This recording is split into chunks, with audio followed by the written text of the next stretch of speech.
You receive a piece of incredible news. Perhaps it is a promotion you have been working toward for years, a financial breakthrough, or a quiet, personal victory that makes your heart race. You hold your phone, glowing with the confirmation, and a massive smile breaks across your face. You open your messages to share it with your closest friend, but as your thumbs hover over the keyboard, you pause. You remember that they had a terrible week at work. You remember that your sibling is struggling with money. You feel a sudden, sharp spike of guilt. So you delete the message. You decide to keep it to yourself, or you decide to share it later, wrapped in apologies and complaints about how stressed you are. You swallow your victory. You camouflage your success. For most of us, this behavior starts as a quiet attempt to be polite. We are taught that humility is a virtue and that making other people feel bad about their own lives is a moral failing. You start believing that dimming your light is simply the price of admission for maintaining your relationships.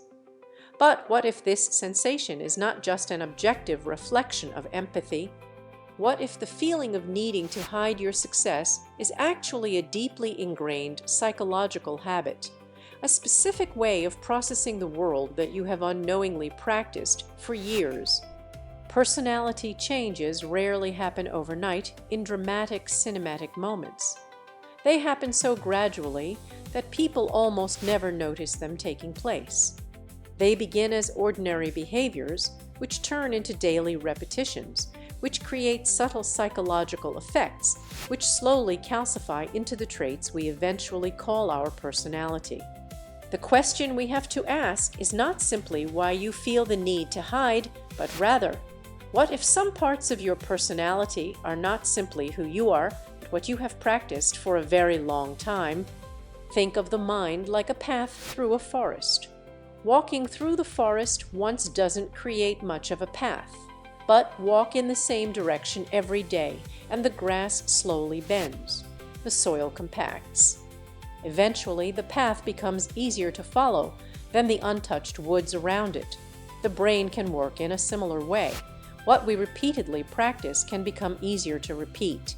Repeated behaviors and thought patterns can deeply influence our attention, our emotional responses, our expectations, our habits, our self-perception, our coping patterns, and our automatic reactions. This does not mean that your personality is completely determined by your habits, or that your struggles to accept your own success are entirely your fault. Personality is incredibly complex, shaped by genetics, early social conditioning, and your environment. The goal here is not to suggest a deterministic transformation, but to explain how gradual influence works. Because once you understand how your brain learns to view your own success as a threat, you can begin to teach it something else. You are at a social gathering, and someone genuinely compliments you on a recent achievement. They tell you how impressed they are with a project you finished, or how healthy and vibrant you look. Immediately, almost as a reflex, you deflect it. You point out a flaw in the project. You tell them you actually feel exhausted. You insist that you just got incredibly lucky, or that anyone could have done it. And strangely, the hardest part isn't receiving the compliment. It's the intense, physical discomfort of allowing yourself to be seen as successful. Maybe you call yourself humble. Maybe you think you're simply keeping your ego in check. Maybe you've started believing that being self-deprecating is just an endearing part of your personality. But this is not because you naturally lack self-esteem or desire to be modest. This is where the psychology of appeasement behavior becomes interesting. Appeasement is a survival mechanism designed to de-escalate potential threats. When you stand out, even for something positive, you subconsciously perceive yourself as a target for envy or resentment.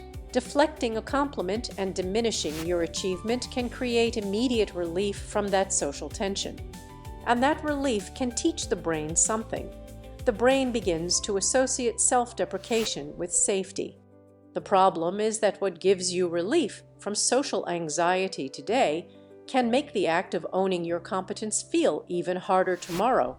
You might see this pattern bleed into your professional life. You might secure a massive client or ace a presentation, but when you return to your desk, you loudly complain to your coworkers about how stressful the client is, just to make sure they don't think you feel superior. It is like putting a heavy dark lampshade over a brilliant light bulb so it doesn't hurt anyone else's eyes. At first, the lampshade is just a courtesy, but after months of using it, you stop turning the light up all the way. The dimness has become automatic. Some habits work the same way. They don't just change how we interact with others. They change what we naturally consider ourselves capable of. If you repeatedly diminish your achievements to appease others, you may gradually become more comfortable with self-doubt than self-assurance. If you repeatedly tell people you just got lucky, you may begin to genuinely believe that your hard work had nothing to do with your outcome. If you repeatedly practice tearing down your own victories, celebrating yourself may begin to feel less like a joy and more like an arrogant crime. The habit isn't necessarily bad in its intent. In fact, it probably started for a reason. It may have protected you from bullying or kept you safe in a highly critical family. The problem begins when the strategy that once protected you becomes the only strategy you know. What does this habit give you today, and what might it cost you tomorrow? Maybe you're not naturally insecure about your abilities. Maybe you've simply practiced escaping the vulnerability of shining. What have you been practicing without realizing it? And if you practiced simply saying thank you without a single caveat for the next year, what might become easier? The important question isn't whether this habit makes you a good or bad person. The question is simpler. What is this habit teaching you to become comfortable with? You are having an exceptionally good week. You feel financially stable, emotionally grounded, and deeply at peace. You meet up with a group of friends for coffee, and within minutes, the conversation turns into a venting session. Everyone is complaining about their jobs, their partners, and their lack of money. Instead of sitting quietly in your peace, you desperately dig through your mind to find a minor inconvenience. You complain about a delayed package or a slight headache, magnifying it just to have something negative to contribute. And strangely, the hardest part isn't the complaining itself. It's the hollow feeling that you're actively betraying your own happiness to fit in. Maybe you call yourself a highly empathetic person. Maybe you think you're simply reading the room and matching the energy. Maybe you've started believing that being a shoulder to cry on is just your core personality. But this is not because you are incapable of holding your own joy. This is where the psychology of emotional contagion and negative bonding comes into play. Human beings often use shared grievances as a form of social glue. Complaining together creates an illusion of solidarity and mutual understanding. Mirroring the struggles of the room can create immediate social acceptance. You feel like part of the group, and that belonging can teach the brain something. The brain begins to associate shared misery with connection. The problem is that what gives you a sense of belonging today can make your own happiness feel like a social liability tomorrow. You might find yourself exaggerating your financial stress to friends who earn less than you, or hiding a beautiful relationship milestone because a friend is going through a breakup. It is like a chameleon changing its vibrant colors to match a gray, jagged rock. It is incredibly effective for staying hidden and safe from predators. But if the chameleon spends its entire life on the gray rock, it forgets the brilliant colors it is capable of producing. Some habits work the same way. They don't just change the words we speak. They change the emotional atmosphere we allow ourselves to inhabit. If you repeatedly use suffering as a social currency, you may gradually become more comfortable with shared misery than isolated joy. If you repeatedly hide your peace to make others comfortable, chaos may begin to feel more familiar than calm. If you repeatedly practice bonding over what is broken, wholeness itself may begin to feel alienating. The habit isn't necessarily bad. It may have protected your relationships during difficult seasons. It may have made you a fiercely loyal friend. The problem begins when the strategy that once protected you becomes the only strategy you know. What does this habit give you today? And what might it cost you tomorrow? Maybe you are not just deeply empathetic. Maybe you've practiced shrinking your emotional reality so that other people never have to confront their own. What have you been practicing without realizing it? And if you practiced allowing your joy to exist in the same room as someone else's struggle for the next year, what might become easier? The important question isn't whether this habit makes you a good or bad person. The question is simpler. What is this habit teaching you to become comfortable with?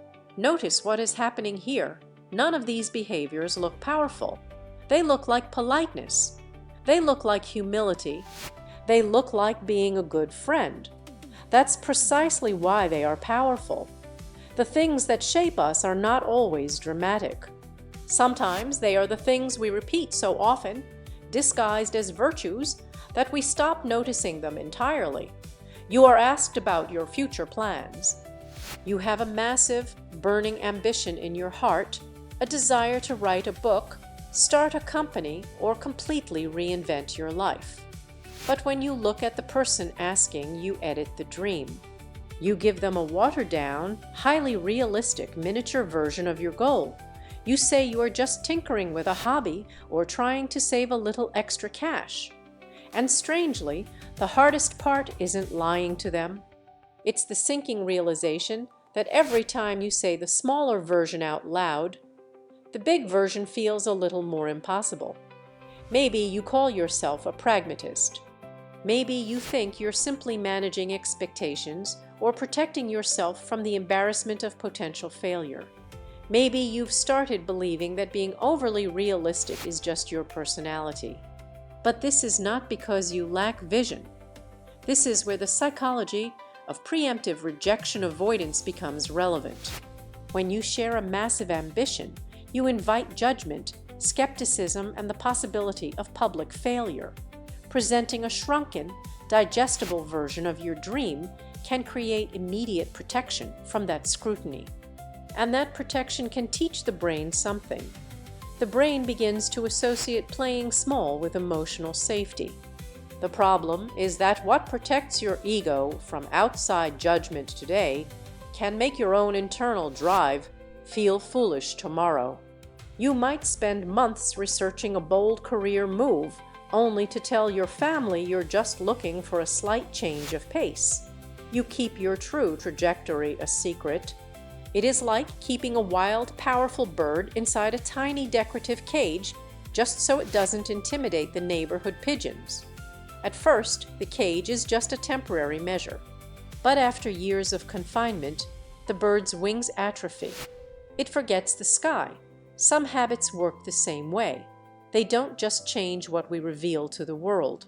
They change what we naturally consider ourselves allowed to pursue. If you repeatedly shrink your ambitions for public consumption, you may gradually become more comfortable with mediocrity than risk. If you repeatedly articulate a smaller life, stepping into a larger one may begin to feel like a terrifying betrayal of your own words. If you repeatedly practice hiding your fire, the fire itself may begin to feel less like a tool and more like a hazard. The habit isn't necessarily bad. It may have protected your dreams from cynical people who would have crushed them early on. The problem begins when the strategy that once protected you becomes the only strategy you know. What does this habit give you today? And what might it cost you tomorrow? Maybe you are not naturally pragmatic. Maybe you've simply practiced keeping your life small enough for other people to easily digest. What have you been practicing without realizing it? And if you practiced stating your true intentions out loud, without apologizing for them for the next year, what might become easier? The important question isn't whether this habit makes you a good or bad person. The question is simpler. What is this habit teaching you to become comfortable with? By this point, you might be noticing something uncomfortable. Most of these behaviors, the deflecting, the mirroring, The shrinking don't feel like decisions anymore. They feel like you. That's the strange thing about repetition. At first, you choose the behavior. Eventually, the behavior can begin choosing for you. But a habit can influence your personality without defining your identity. Recognizing a pattern is not a reason to shame yourself. It is a reason to become more conscious of it. You achieve something undeniably extraordinary. You are handed a literal award, a significant degree, or a public recognition of your talent. You walk up to the podium, or you sit at the celebratory dinner, and instead of simply owning the moment, you spend the entire time explaining why you don't really deserve it. You aggressively credit your team, the timing, the market, the alignment of the stars, everything except your own skill. And strangely, the hardest part isn't the speech. It's the quiet, internal desperation to make sure nobody expects you to ever do it again. Maybe you call yourself a servant leader. Maybe you think you're simply acknowledging the reality that nobody succeeds alone. Maybe you've started believing that feeling like an imposter is just a permanent fixture of your personality. But this is not because you are truly an intellectual fraud. This is where the psychology of an external locus of control and expectation management becomes profound. Success brings pressure. When you achieve something great, the social baseline shifts. People now expect greatness from you constantly. Externalizing your success, attributing it entirely to outside forces, can create an immediate release valve for that pressure. If it was just luck, no one can demand that you replicate it. And that release can teach the brain something. The brain begins to associate powerlessness with freedom from expectations. The problem is that what relieves your performance anxiety today can entirely divorce you from your own agency tomorrow. You might build an incredible business and tell everyone the market just happened to favor you, actively ignoring the sleepless nights and brilliant strategies you employed. It is like building a magnificent house with your own two hands, but putting someone else's name on the deed just so you aren't held liable for the property taxes. At first, it feels like a clever loophole, but eventually you feel like a trespasser in your own home. Some habits work the same way. They don't just change who gets the credit. They change how we define our own existence and capability. If you repeatedly attribute your success to luck, you may gradually become more comfortable with feeling fraudulent than feeling powerful. If you repeatedly give your power away to avoid pressure, taking responsibility for your own life may begin to feel less like empowerment and more like a threat. If you repeatedly practice divorcing yourself from your achievements will begin to feel like accidents. The habit isn't necessarily bad. It may have kept you grounded. It may have made you a beloved, collaborative colleague. The problem begins when the strategy that once protected you becomes the only strategy you know. What does this habit give you today? And what might it cost you tomorrow? Maybe you don't actually suffer from incurable imposter syndrome. Maybe you've aggressively practiced giving your power away just to avoid the heavy burden of being seen as highly capable. What have you been practicing without realizing it? And if you practiced simply saying, "I worked incredibly hard for this for the next year," what might become easier? The important question isn't whether this habit makes you a good or bad person. The question is simpler. What is this habit teaching you to become comfortable with? You experience a moment of pure, unadulterated triumph. You are alone in your car or in your room, and you realize you have finally reached a place in your life you only used to dream about. A massive smile spreads across your face. You feel a surge of pure pride, but then, almost instantly, you physically suppress the smile, you bite your lip, you swallow the joy. You let a dark thought about what could go wrong ruin the moment, because deep down you harbor a terrifying fear. If you fully step into your success, if you outgrow your current circle, you will end up completely alone. And strangely, the hardest part isn't the fear of failure. It's the profound, heartbreaking fear of outgrowing the people you love. Maybe you call yourself cautious. Maybe you think you're simply waiting for the other shoe to drop. Maybe you've started believing that self-sabotage is just woven into your personality. But this is not because you are incapable of happiness. This is where the psychology of outgrouping and the survival threat of isolation reaches its peak. We are deeply conditioned by the tall poppy syndrome, the cultural phenomenon where the flower that grows taller than the rest gets its head cut off. You have internalized the idea that exceptionalism leads to abandonment. Suppressing your joy can create an immediate subconscious reassurance that you belong, and that reassurance can teach the brain something. The brain begins to associate your own shrinking with the preservation of love. The problem is that what keeps you safely tethered to your group today can guarantee chronic, internal loneliness tomorrow, because no one is connecting with the real you. You might hide a physical transformation, a new luxury, or a healed mindset because the last time you grew, someone you loved pulled away. Imagine writing a sentence on a piece of paper once. It doesn't change much. Write the same sentence every day for years, however, and eventually you may stop reading it as a sentence. You may start reading it as a description of yourself. My success is a threat. I must hide to be loved. The repetition has become automatic. Some habits work the same way. They don't just change how we express joy. They change how we view our fundamental right to exist fully. If you repeatedly suppress your joy to avoid abandonment, you may gradually become more comfortable with self-betrayal than authentic connection. If you repeatedly shrink to fit into rooms you have outgrown, expanding into your true potential may begin to feel less like a victory and more like an act of violence against your loved ones. If you repeatedly practice hiding your light, the dark may begin to feel like your only home. The habit isn't necessarily bad. It may have kept a fragile family dynamic intact.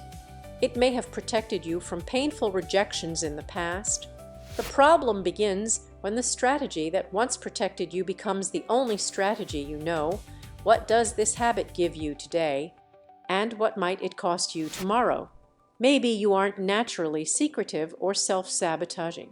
Maybe you have simply practiced abandoning yourself to prevent other people from abandoning you. What if some of the things you call your personality are simply patterns that have been repeated long enough to feel permanent? What have you been practicing without realizing it? And if you practiced believing that the right people will love you in your brilliance, not just your brokenness, what might become easier? The important question isn't whether this habit makes you a good or bad person. The question is simpler. What is this habit teaching you to become comfortable with? But there is a deeper idea underneath all of this. We have been culturally conditioned to view camouflage as a virtue. We are taught that making ourselves smaller makes the world better for others. We mistake hiding our success for empathy, and we mistake dimming our light for kindness. But shrinking yourself does not actually serve the world. It deprives the world of what you have to offer, and it deprives your loved ones of knowing the actual, authentic version of who you are. Understanding this difference between who you are and what you repeatedly practice is the key to untangling your identity from your camouflage. Changing a pattern does not mean you have to completely destroy yourself to become a different person. It does not mean you have to become arrogant, boastful, or disconnected from the people you love. It simply means giving yourself more choices. A steering wheel doesn't decide where a car must go. It simply gives the driver the ability to change direction when the road curves. Awareness works in a similar way. Realizing that you have been practicing the habit of hiding your success does not instantly teleport you to a place of perfect confidence, but it gives you agency. It gives you the steering wheel back. You can choose to share your victory. You can choose to own your hard work. You can choose to let yourself be seen. One day doesn't define you. One moment of downplaying an achievement doesn't define you. One conversation where you mirrored a complaint doesn't define you. One bad habit doesn't define you.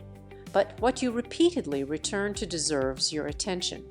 The small, quiet ways you apologize for your competence, the subtle ways you edit your dreams to make them sound realistic, the invisible ways you swallow your own joy, these are not insignificant simply because they are small. They are repeated, and repetition accumulates into a life. What are you practicing becoming? When you look at the life you have built and the success you have quietly hidden away, are you practicing fear or are you practicing authenticity? You are allowed to be proud of what you have done. You are allowed to outgrow the pots you were planted in. You are allowed to let the world see you shine. Because perhaps the person you become isn't decided in one dramatic, flawless moment of finally stepping into the spotlight. Perhaps they are being shaped quietly, gently, and inevitably in the things you do again tomorrow.